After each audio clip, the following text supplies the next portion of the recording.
This is your 2 News Oklahoma Fantasy Football Forecast. We're back. A lot of injuries this weekend. A lot of people hurting. A lot of losses in this room. A lot of losses in this A lot of room. losses. Yes. Bloody Sunday. Yeah. Ooh. Yeah, and a low scoring week all around. The whole league seemed not a whole lot of guys were really scoring like we've seen so far this year. I mean, when Dak is the top performing quarterback. Wow. It's one of those Is things. that a fact? Yep. With 274 and Is the rushing. He had 40 rushing yards in the rushing touchdown. Yeah. wow. Okay. Mhm. Yep. One of those weeks.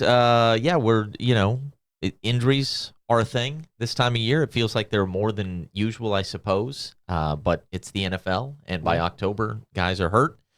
And, with regard to our 3 teams, I don't know about you guys. I can speak for myself. For the first time, I've taken several L's so far this year. For the first time, there's nothing I could have done about it. It was not a game day coaching issue. I could have done a little bit better, but it wouldn't have been enough to win. So we're going to go ahead and say that we didn't beat ourselves this week. We lost, but we didn't beat ourselves, and that is a small step forward. Sure. No, it was Debo getting hurt killed me. So it happens. Fantasy football. Yeah, we got to do something about the injuries. I mean, I think I feel like they're becoming even more common than they've been in the past. Well, and it just seems to me like it's more, and it could just be prisoner of the moment sort of deal, but it seems to me it feels more like it's key guys on all these teams, and not necessarily like, and maybe it's just because it's less like star, I don't know, like in the news type stars, and more just like guys who are really good at football but aren't necessarily like huge. They're more fantasy contributors, really. Fantasy contributors being targeted here. Putting them in bubble wrap probably won't work. It drives me nuts that grass isn't everywhere instead of turf in the NFL, where money is no object. But I have no idea. It's not like I've taken a look at the injuries, turf versus grass. Just have heard anecdotally through the years that studies say grass would be a little bit better. And to me, even if it's only like 3% better, right? The NFL makes so much money, and those guys are the reason you make all that money. Like I wish that was done everywhere. I feel like a lot of the injuries this last week all came on grass. Well, there you go. Really weird. David Montgomery, his was ribs, but it was on grass. Christian McCaffrey on the grass. Debo on the grass. And then the past couple weeks it's all been turf, or it's not artificial turf. So I don't know. Now, but what was Debo's injury?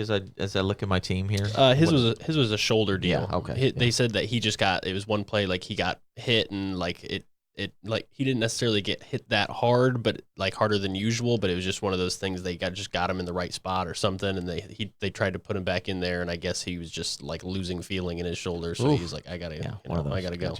Gotcha. And then Justin Fields with the there's just weird injuries too. Dislocated thumb. A lot of broken fingers this year. I don't know. So it's totally sinking my my draft strategy. I kind of what was your draft strategy? Well, the auto draft strategy, which was spending all your money up front on 3 guys, and now all 3 guys. Who are your 3 guys? All 3. Nick Chubb out for the year. Jefferson perhaps out for the year. Yeah. Christian McCaffrey now, who is right now in doubt with this rib or oblique injury. They had an MRI on him yesterday that they still haven't at least announced what the results were. How are you going to stay afloat there, buddy? What is? I mean, you've been Uncle scouring the waiver wire. I've been Uncle Baby Billy's been scouring the waiver doing wire. His best. Who's still 4-2, by the way. That's rough. Yeah. Well, I started 4-0. That's when the majority of my guys were healthy. But Dax Home Furnishing, who you lost to, actually started 0-3. So I know. 3 in a row. Yeah, our league is kind of flipping on its head right now. He's got a better team than that 0-3 start would lead you to believe. Yeah, he's the one who's got Tua or whatever on his bench, which is bonkers. Yeah, bonkers. I'm down to. I don't think 9th. Steve Sandell's ever played a 2 QB league, so he'll have to figure that one out on his own. But Uncle Billy, Baby Billy, and I, we play each other this week. Right. And I do have. How about this? Are we gonna How about a little friendly wager? How about a little something? Well, let me look at come up with something. I don't know if I don't know if I have the roster to offer a friendly wager right now. I like my chances. I like my chance. Yeah, I am projected already to win. And that's I don't have David Montgomery even. And I've got some buys as well, but I don't know. Fantasy's weird. I got Gardner Minshew in my second QB spot right now. Hot dog. I like it. I like it. Should have. I listened to you guys last week talk about what's a Minshew game and what's not, and I obviously, as we saw this week, Zach Moss, Jonathan Taylor, not probably, Minshew means something different for those guys than it does for Pittman. Pittman had a nice little week, and I should. And I thought I had him on my bench, but it turns out I did play him, and that was a nice little benefit of having a Minshew game.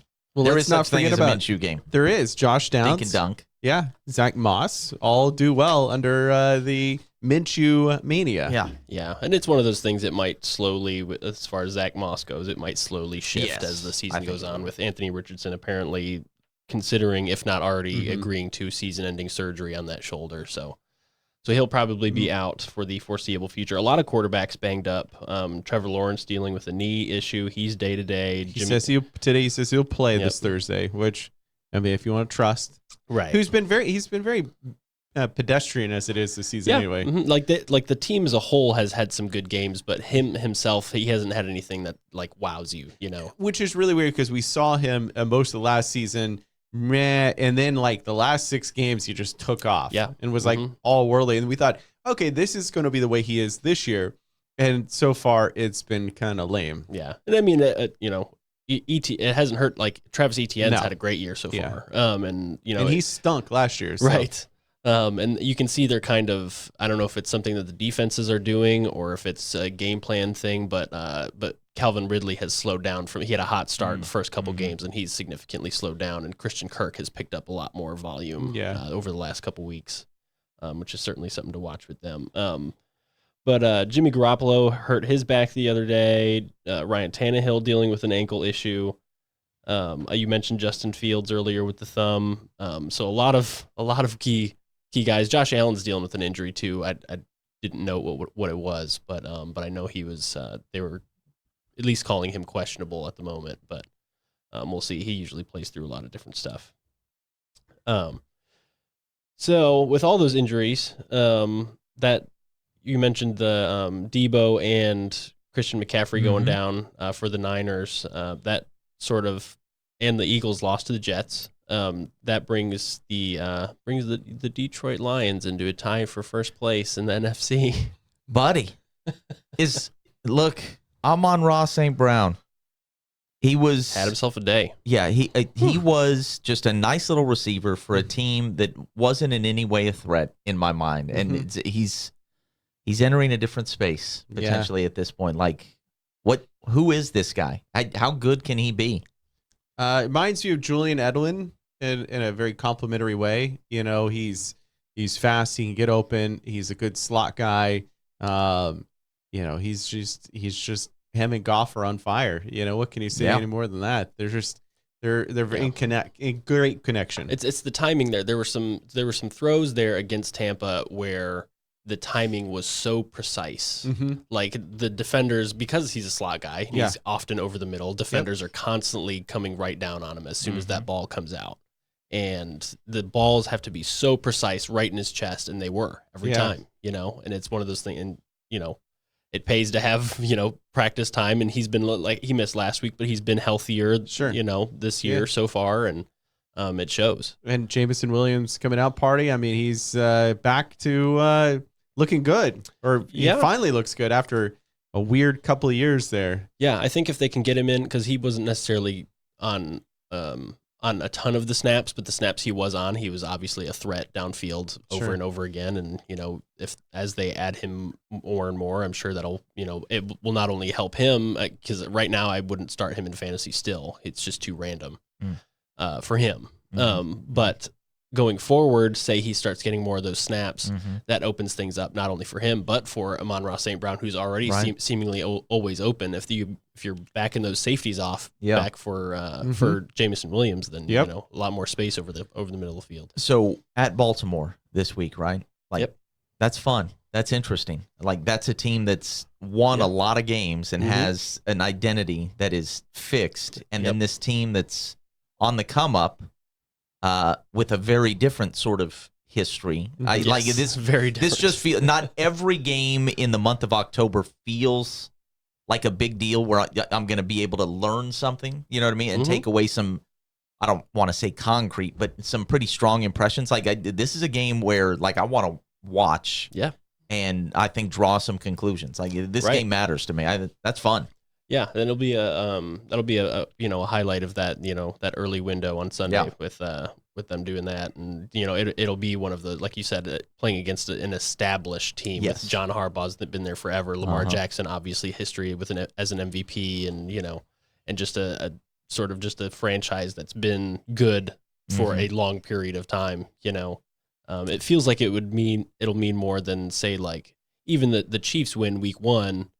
For the Lions, while it meant like it was really great, and you know it's on the road, it's the Super Bowl champs, but it was also, you can see kind of how the Chiefs this year so far are not what we are used to. Absolutely, week 1 for a defending champ, there was some randomness to that, and then also you know some plays that easily could have gone the other way. And this is a big one. I like that matchup. All coming from a quarterback that didn't know the direction of a sunrise, or sunset. Goff didn't know. He didn't know. Which. You know, still befuddles me to this day. Who in this day and age, who even needs to know that? Yeah. When you got a meteorologist, you got Google. Yeah. Or your GPS system taking us right. Yeah. You know, it rises and sets. So somewhere. Have Kelce and Swift broke up? Is that the latest rumor? No, they were just out this past weekend. There you go. They were stay current, Mike. Come on. Sorry, I heard a rumor. Yeah, they were out in New York getting dinner and stuff because he popped up on SNL, and then she popped up like the same night on SNL, like later in the night. Well, weren't Travis and Jason at the Phillies game last night? And then there was rumors that. Oh, yeah. I don't know. My wife asked me that, and I was like, I don't know. You're asking a football guy. I do keep going back and forth on whether the whole thing is like a conspiracy. I know. You know, you hear a lot of that. Like it's just a promo tour, you know, sort of it thing. Feels like a promo tour. It does. Yeah. It feels like a promo tour to me. But I don't know. But maybe it's true love. Maybe they'll be together forever and ever. We can hope. Why that? Seriously, that's weird. I know. A tight end. Yeah. I mean, I know he's like a big deal, but she's the biggest star around. I like that's find a quarterback, lady. Don't clip that. She doesn't need the don't clip that. She doesn't need the money for lots of reasons. I don't need that. Cowboys Chargers last night. Yeah. That wasn't a whole lot of fun, to be honest. No, and it's one of those that like it's probably I'm glad it's over. Between two teams that are very similar to me. Like should be better given the talent that they have. Both their quarterbacks should be better, and they consistently let everyone down. Yeah, are those two of our finest coaches in the league? Do you think? I'm gonna say no, man. Not great there. Yeah, I look, and here's the thing: it's a road win in the NFL, so it's a good win for the Cowboys. Feel good, Cowboys fans. But I mean, we all know where this is heading. Yeah, for Dallas, right? I mean, come on, and. For Philly and San Francisco, these were perfect spots to, you know what I mean? Yeah. Just this is going to happen. Jalen Hurts had like the worst game of his career. You're not going 17-0. Those two teams are still such a cut above. I kind of like that. And Detroit's even, you know, I trust Detroit more than I do Dallas at this point. Mm-hmm. I think the going undefeated causes way too much distraction, too much pressure on yourself. They can maybe breathe. That's why Kansas City just got it out of the way. Yeah, now who needs this headache? Get back to the trenches and fight. Sure. So yeah, that was one where it is one of those. I know a lot of people were excited for Eckler to be back and everything, and he had kind of a return. One of the other things that happened during one of these primetime games, you mentioned the Eagles losing to the Jets. Are you guys eating the Aaron Rodgers throwing on garbage? Absolutely not. What in the world? What are we even talking about? An Achilles injury. Yeah. We have a newfangled surgery though for that. For the Achilles? Yeah. I've never heard of such. He's getting some kind of treatment that sounded bizarre to me. Like, But we did have a running back come back, Cam Akers, right? He came back. How soon? From an Achilles the same season? Yeah. Do you remember that? It was the Super Bowl. He came back for the Super Bowl. Well, I remember him coming back, but I don't remember. Was it an Achilles? Yeah. Huh. Well, that's interesting. I mean, okay. The Jets are winning more games than I advised them to win. True. They're not listening to you. And clearly that's just going to continue. I mean, this happened without Sauce Gardner, right? That they and their backup depantsed Jalen Hurts. Did you say depantsed or pantsed?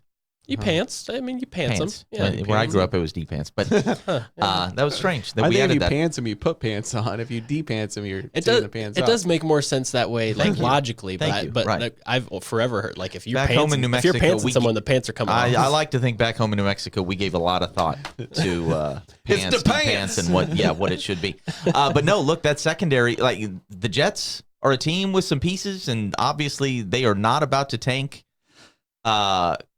I can't imagine a situation where if Aaron Rodgers is even like 75% of what he should be, that he wouldn't be the best quarterback in that situation. But still, at that age, coming back from that, like, I think are he we was trying to washed end already. this guy's career? I think he was washed already. For Green Bay's like, I wouldn't recommend it. Let's put it that way. Sure. I don't. One of the other main storylines I wanted to mention. It's not like big. It's not big picture by any means, but Adam Thielen this year has been like more than a Thielen. Like sort of an afterthought during drafts. You know, afterthought Absolutely. in Minnesota. Minnesota just said, you know, we don't need you anymore. You're old. You're washed. Get out. And now he is deciding fantasy games That's right. far and wide. Despite the horrific Carolina Panthers season so far, he is the lone bright spot. And he's wide receiver number 3. Overall in fantasy, he's number 7. That's in incredible. points. I want to know. That's incredible. I want to know statistically how much of fantasy football is skill and how much of it is just pure luck. It seems to me like the people who win leagues, it's skill. Oof. But over the course of, like, there's a lot of luck week to week. Yeah. That, you know what I mean? That feels right to me. Like, the guys who win in the end have been shrewd, made a lot of moves, watched all the waiver wire. But week to week, there can be a lot of luck. And my guess is with Adam Thielen, he is doing more good work for fantasy managers who don't follow the game closely at all. Yeah, auto drafters. You know, are still thinking 4 years ago who was good. Well, I took him as opposed to people who were really sharp and on top of this and like, you know what? I think they might just use him down there. I can't imagine there are a lot. And maybe there are. I took him as a flyer pick, as a last pick in two of my leagues. Dropped him after week 2. Oh, yeah. So you had more than a Thielen. That goes to show how easy it is to miss on that pick. That's right. And when you're a wheeler dealer, it's gonna come up and bite you every once in a while. You know what I mean? I bring that up because I'm 5-1 in first place in my other league, but I've lost Justin Jefferson. I lost David Montgomery. In all these in games, and I still win against teams that should have probably beat me. So, and I'm like, there's some luck. There is a lot of luck. It feels like 70-30 luck, like 70% luck, 30% skill. Yeah. I think that would because as long as you're setting your lineup every week, you're gonna have a chance. You're gonna win some games. Or you might not, just by luck. Sure. Yeah. Just bad luck. I think about that because one day I won by like a point, and all that was is one catch, or Oh no, I beat Michael Sager in our league earlier this year by 0.1. Yeah, like that's literally anything in any of these games. Yeah, right. Heck, a 1 yard run. Right, the wind blowing, it deeply impacts that. So, there's some leagues that actually put in if you get extra points if you score above your average projected points. Okay. And I found that to be interesting because if let's say you lose, but you score more than what you were projected, you potentially could win because you scored above a certain X amount. I did play in a league one year where it was where there were like bonuses, like almost incentives involved in like the different, like a receiver gets over 100 yards, they get plus a point or two. Yeah. And that throws in all kinds of extra wrinkles.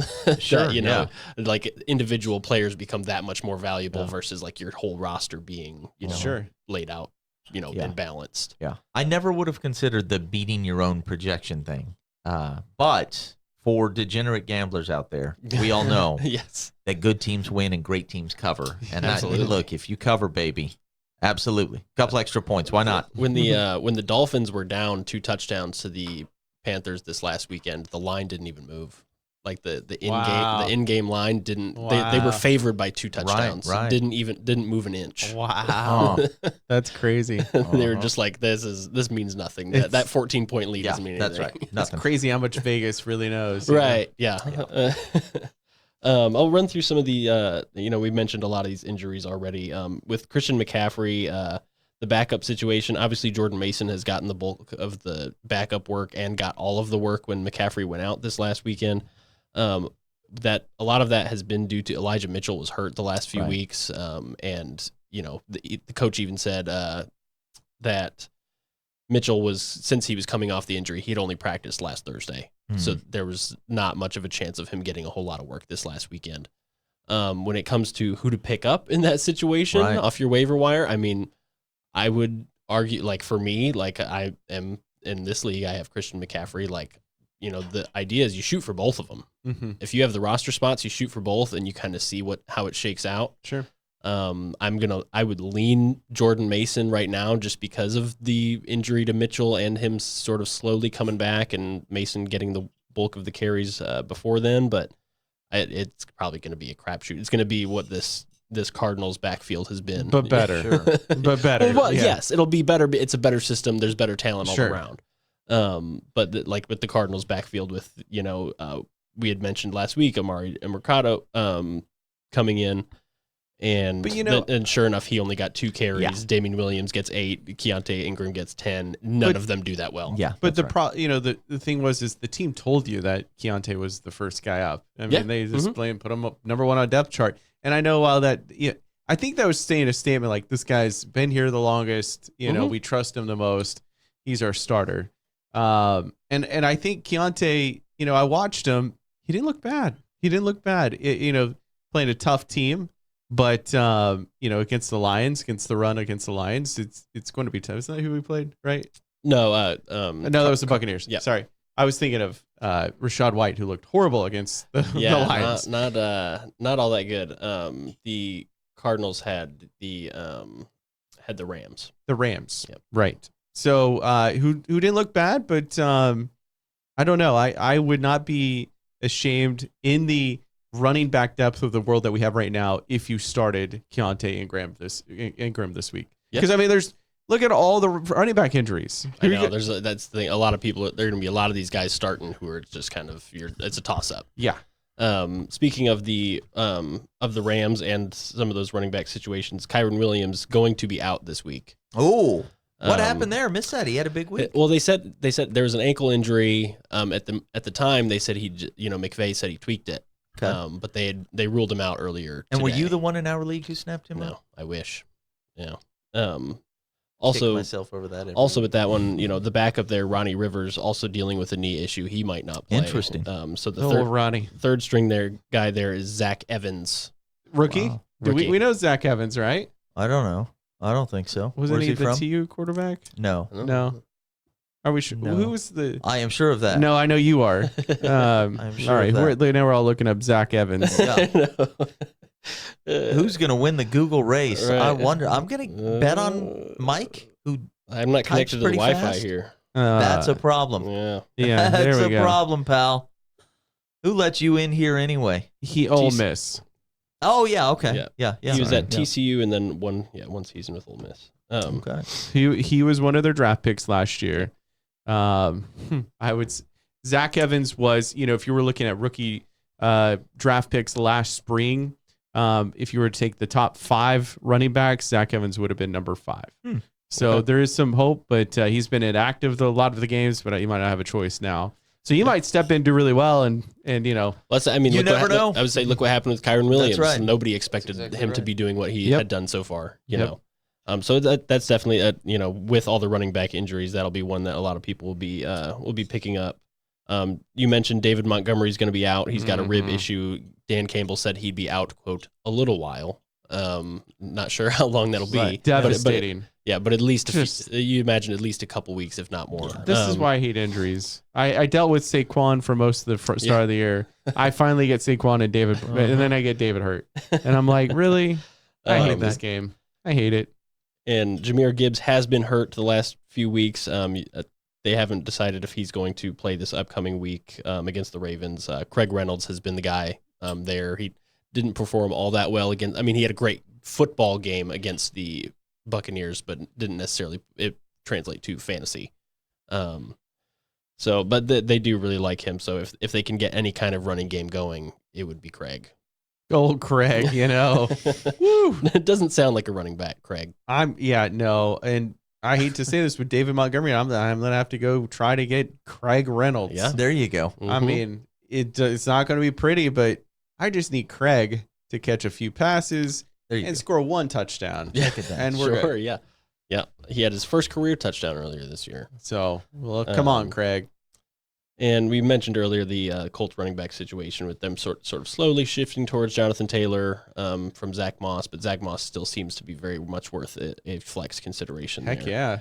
Other possible pickups, some news that broke earlier today.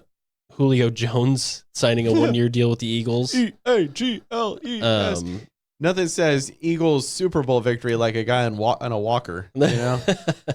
Hi, I'm Julio, and I'm here to win.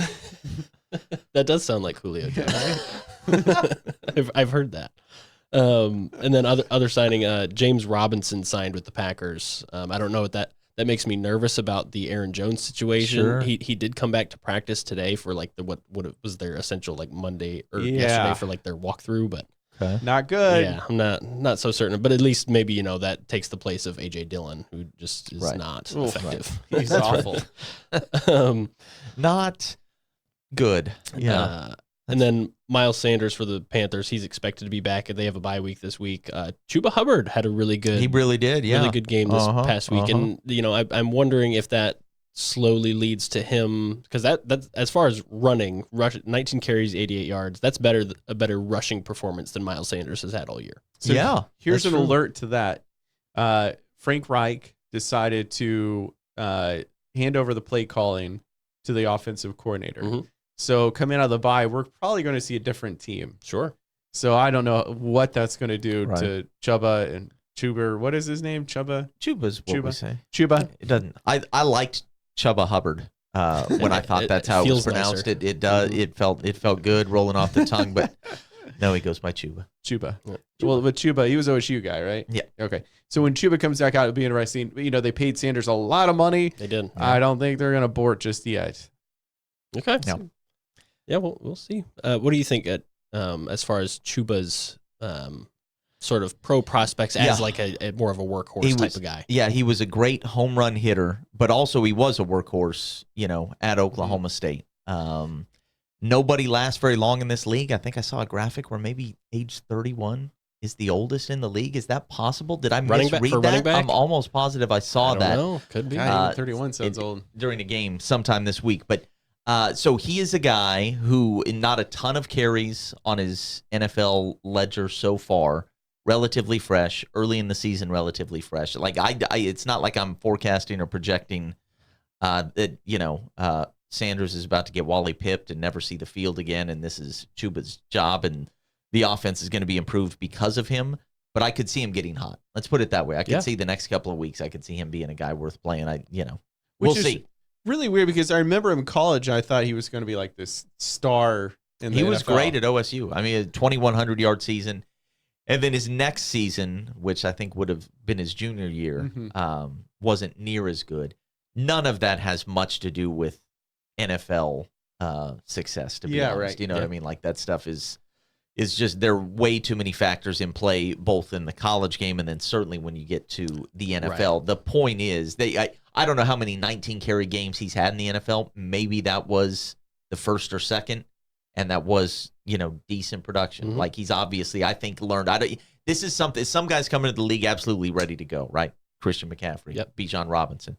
Chuba wasn't that. Right. But I feel like he's a guy who's probably learned, okay, there's a way to play the game in college and there's a way to play in the NFL. And I feel like maybe he's finally made that transition to, he can play in the NFL. And I promise you, even though almost nobody hits home runs in the running game in the NFL, like he was elite top 1% at that in college. And so, boy, that can win you a week in fantasy when a guy has 19 carries, 88 yards, and then a 60-yarder as well. You know what I mean? Breakaway potential. Absolutely, absolutely. So I don't know that it's going there necessarily, but I could absolutely see him having a heyday that starts now. It won't last long because he's a running back in the NFL.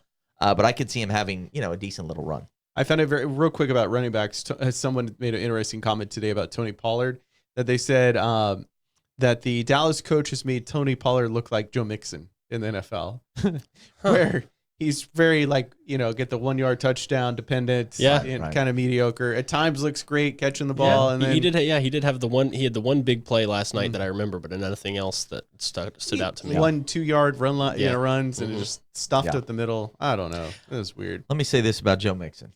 This has nothing to do with anything. But I was in Cincinnati for the OU Cincinnati game just a couple of weeks ago, and he showed up. And I thought this from the time he was in high school as a 5-star kid out of California, just visiting OU on a recruiting visit. There has never been anyone in the history of the world with a countenance that I would consider more cocky than Joe Mixon. Everything about him, the way he walked. And that's not all bad. This is not to run him down or knock him. I'm just saying, head to toe, every little bit of it, the way he puffs out his chest, the smile on his face, the walk, everything about it is like the cockiest dude you've ever seen in your entire life. Not hating on it. Sure. Kind of respect it. You kind of got to be honest, that way. But I did it popped into my mind. Thought that was a funny little alliteration. There it is. Yeah, he's head up. Never seen anybody with a countenance more cocky than old Joe Mixon. That said, Cincinnati got a nice win, even though it wasn't just like, ton of fireworks and a great offensive explosion. But I think we mentioned last week, like Cincinnati's, it was just going to take a while. As soon as Burrow got hurt in the preseason, they were behind the 8 ball a little bit, but I think they're going to figure things out. What did Chase end up? Was it a decent day for Chase? Not a great day, but a decent day? I thought he had a decent day. You can count on him as, T. Higgins didn't do very much in that one. Our guy, Union alum Trey Brown, had a nice little PBU on T in the fourth quarter of that game. So, There was a nice little picture that they, I think it was one of them posted with Trey Brown, Tyler Lockett, and that's right. And, yeah. I can't think of his name. Dax Hill. Dax Hill, yes. Yeah, really cool. Really cool. We're working on a story actually with Dax's mom Tia, and they're in the same. Dax and Justice are in the same division, and because Justice plays that position running back, right? I mean, they are savoring this moment, so they get to watch their boys play each other. Twice a year. Dax made a tackle on Justice after a 9-yard gain in a game earlier this year. So anyway, we're going to watch the game with them. Yeah, quick breaking news. The girl that they kept panning to last night, Monday Night Football? Yes, is she a fake? Is she a plant? They found her with a Vikings jersey. Yes! Oh, no, breaking news. Yeah. Oh, that's huge. What is going on here? I don't know. How do I get this gig, NFL? This makes me a little more concerned about the Taylor Swift. Okay, so I don't know anything about the plant world, but they're at bowl games. There are plants. 100%. I've been on the field shooting these people, and you can tell that there are people assigned a team, given some gear. They're in kind of the luxury boxes. I've seen this at multiple sites, certainly in Arlington. Why? You would have empty seats otherwise. People aren't. You would have a ton. First of all, you have a ton of empty seats at a bunch of bowl games. Those are expensive seats. But they find some people to fill those up, and they tell them, to act with spirit. And that was unbelievable. Oh, boy, That was a Cowboys home game. We all knew it. They kept cutting to this lady. Oh, that's good. So was ESPN that's big. in on the game? I don't know, because McAfee had her on earlier today and was like doing McAfee found her. I guess this so. Guy. Yeah, he had him. Their show had her on, and I didn't listen to the interview, but I just saw that he was she swearing she's an actual Chargers fan. She was wearing a Chargers jersey. She says she's but we've got her in a Vikings holder. Yeah, we got her. Unless it's a twin, long lost twin. Now that's possible. All right. Oh man. Okay. Are we running low on time? Yep. So want to run through the bye weeks. Carolina, Cincinnati, Dallas, Houston, New York Jets, Tennessee, all on bye weeks this week. Our Sunday night football game, Miami at Philly. Mm-hmm. Upgrade. I'd say that's an upgrade. Devontae Smith's going to smash it. Smash it. That is good. So you're taking over on Devontae Smith? He is due. He is so due. So let's get to our prime time forecast. There we go. Devontae Smith with above 14.9 points. Nice call, Mike. That's what you're going with? I wish I could do that now. Okay. Feels like I hear in your voice. You're not so sure? He's had a rough couple weeks, but I can see it being a bounce back situation for him.